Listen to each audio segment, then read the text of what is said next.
मुस्लिम league Nawaz students federation ज़िले मटियारी जे सदर नसरुल्ला अकलानी जी अगवानी में इमरान नियाज़ी हुकूमत के खात्मे शहबाज शरीफ जी वज़ीर आज़म थियण की खुशी में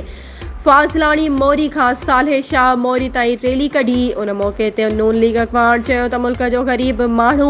नए पाकिस्तान में तमाम घणो परेशान हो, अवाम जी दुआउन रंग लातो आहे ऐं वरी पुराने पाकिस्तान में दाख़िल थी विया आहियूं। हुन चयो त शहबाज शरीफ वज़ीर आज़म थियण शर्त मुलाज़िमनि जी पघारुनि में इज़ाफ़ो, पेट्रोल ऐं डॉलर की क़ीमत में लाथ करे इहो साबित कयो आहे त नून लीग ई मुल्क की वाहिद पार्टी आहे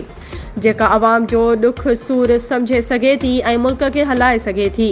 हुन चयो त शहबाज शरीफ के पुराने पाकिस्तान जो वज़ीर आज़म थियण ते मुबारकूं पेश कयूं था ऐं उम्मीद कयूं था त मौजूदा हुकूमत अवाम लाइ अहम कदम खणी अवाम के वध में वध रिलीफ ॾींदी।